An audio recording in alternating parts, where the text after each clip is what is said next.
ইসরায়েলের ইহুদিরা যেরকম ভাবে ফিলিস্তিনের মুসলমানদেরকে নির্যাতন করছে, যেখানে এরকম অন্যায় অবিচার হোক সেখানে আমাদেরকে প্রতিবাদ করতে হবে।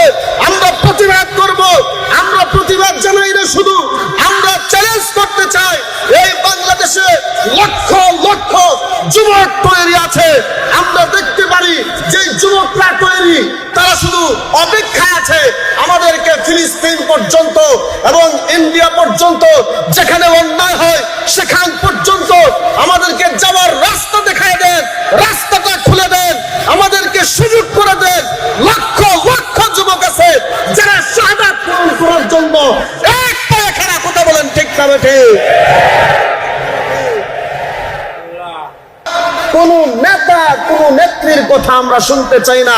কোন নেতার কথা যদি কোরআনের বিরুদ্ধে যায়, আল্লাহর বিরুদ্ধে যায়, সেই নেতাকে আমরা মানি না। কথা বলেন ঠিক না ঠিক?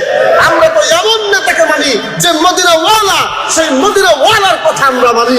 মদিনাওয়ালার বিরুদ্ধে যদি কেউ আচরণ করে, আল্লাহর কসম তাদের জিহ্বাকে টেনে ছিঁড়ে ফেলতে আমাদের দ্বিধাবোধ হবে না। মদিনার পক্ষে যদি কেউ কথা বলে, তার পক্ষে আমরা কথা বলতে আমরা মৃত্যুকেও ভয় করি না। কথা বলেন ঠিক না? এটার নামই হচ্ছে মুসলমান। সুতরাং প্রস্তুতি নাও, জিহাদের জন্য প্রস্তুতি নাও।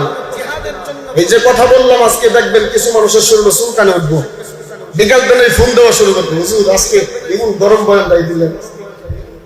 কথা কোন আছে না? এরকম লোক চুলকানি উঠে, হুজুর এরকম গরম বক্তব্য দিলাম, আমি কারো বিরুদ্ধে গেছি। কথা বলেন, কারো বিরুদ্ধে বলছি, কারো নাম ধরছি। অন্যায় যেখানে হবে সেখানে প্রতিবাদ করতে হবে। কেন? এই কোরআন নিয়ে আসছে সত্য মিথ্যার পার্থক্য।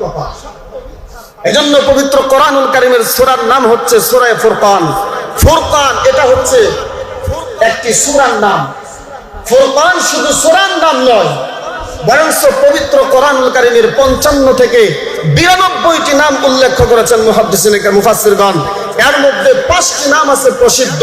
প্রথম নাম হলো কোরআন, দ্বিতীয় নাম হলো প্রসিদ্ধ ফুরকান। সুবহানাল্লাহ বলে। ফুরকান হচ্ছে সত্য মিথ্যার পার্থক্যকারী।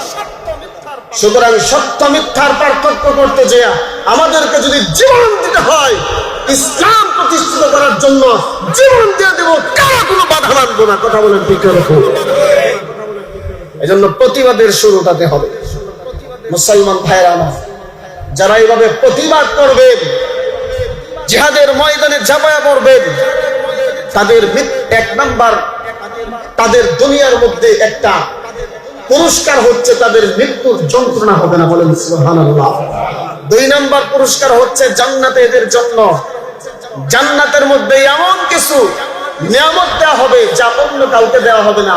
যারা দ্বীনের রাস্তায় শহীদ হয়েছে তাদের জন্য এই সমস্ত নাজ নিয়ামত। সুবহানাল্লাহ।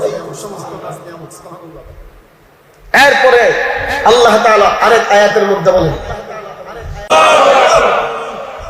আল্লাহ রাব্বুল আলামিন বলেন, যারা দ্বীনের রাস্তায় শহীদ হয়, আমার রাস্তায় যারা মৃত্যুবরণ করে, তাদেরকে কিন্তু তোমরা মৃত বলো না। তাদের মরে গেছে এই কথা বলো না, তারা জীবিত। বরং এরা কি জীবিত? বলেন সুবহানাল্লাহ।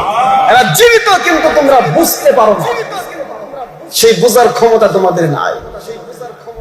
সুতরাং আছেন তো ইনশাআল্লাহ? প্রতিবাদ করবেন তো? কারা কারা রাজি আছেন? লিল্লাহি তাকবীর, লিল্লাহি তাকবীর।